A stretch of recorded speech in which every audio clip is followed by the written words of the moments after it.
and welcome to SoMyPolar, the podcast. Hey, how y'all doing? I know you haven't seen me in a while, and that's on purpose. So I wanted to come back and show my face. Like I said before, I'm not really comfortable with being on camera, so I go and come. You know what I'm saying? This is Women's History Month, so it's a big deal for everyone, especially with what we have going on. We have the first female vice president, so right now we lit, period. But we've been lit, but now people are acknowledging that. Wanting to talk about that and mental health illness because we always gonna go back to that.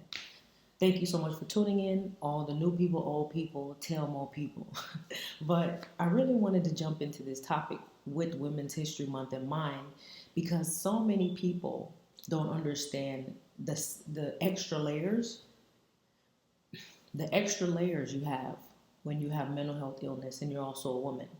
It's so easy to invalidate us. Oh, girl, you're on your period. You ain't bipolar. Girl, you just need a man. I've heard the craziest things. One of my friends told me one time. I won't say no names, but he know who he is. I was like, yeah, I'm bipolar. I'm dealing with this. I feel like I'm opening up to him. He was like, ain't nothing wrong with you. You just need some good. I said, wow. I mean, it's a joke, but still, it's just like we're not that simple. But anyway, he's stupid, y'all. But anyway, I wrote a book. Not sure if I told you guys already, but I am an author, excuse me. I try to do a lot with my mind that I have. Being bipolar, sometimes we go into different spaces, and I try to use the best of those spaces that I go into. Probably maybe 11 years ago, I was hanging out with my friends. I'm not sure if I told you guys the story. Maybe I did.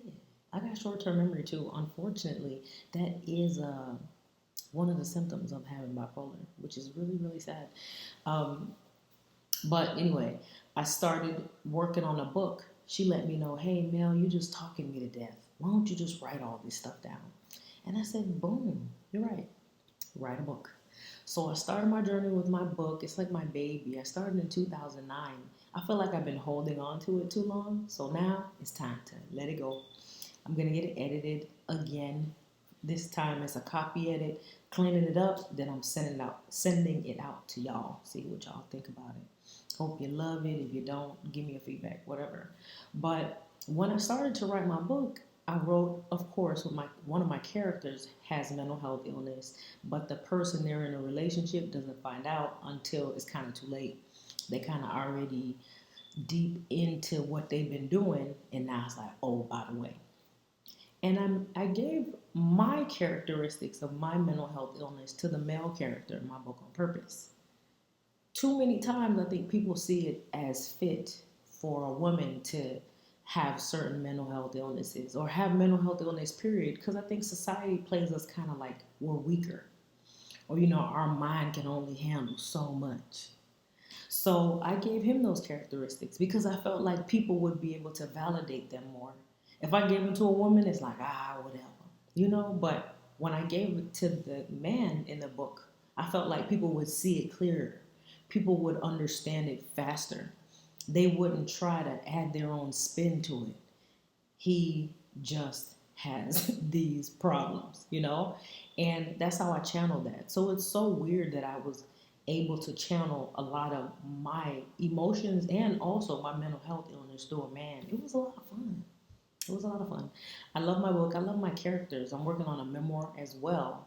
But I just really wanted I wanted to talk about that because I think in society we shouldn't be so restricted from being able to do and say how we feel without having to cross every T and dot every I.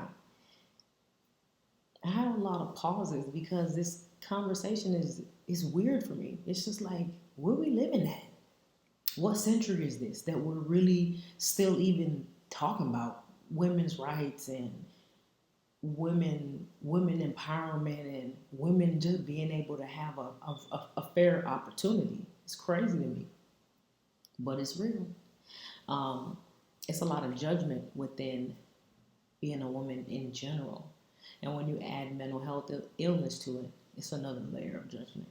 I mentioned before in other podcasts, hypersexuality. It's almost like, yeah, boy, that's dope. If you're a man, because it's not, period, because it's something that's very painful. It's a symptom of a problem. So let's put it into real perspective here. But if you're a woman, it's like, she a hoe, she a mega hoe. Okay. But if he has these same issues, he's actually pretty popping. I don't know. It's time for us to kind of get over this. I think society, we stuck. We stuck. I see the movement, I see the growth, but we still kind of stuck.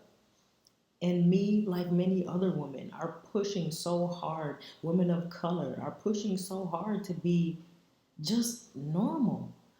Look, ain't nobody looking for special treatment, but just treat me, right? Don't disregard me. Don't put me to the side. Don't downplay me. Treat me fairly. You know, Alicia Keys. Treat me fairly. I don't remember the song. Oh, a woman's. I forgot. Shout out to Alicia Keys though, because I like that song. Anyway, just wanted to let you guys know really quick that the next episode I'll be talking about more women. But this time I'll be showcasing two women that mean so much to me, that mean everything to this journey as well. One of their stories date back all the way to Jamaica, their journey to America, you know, being an immigrant, grinding, working hard. The other one's story is from a first generation American, same, grinding, working hard to get where they are today. I'm very proud of these women. One of them have passed on. One of them is still going on and going on strong. So please, you guys, tune in next week, next time, because I'm not sure if I'm going to do this video thing again. But you will hear my voice, at least. I promise you that. So tune in next time for another episode of So My Polar.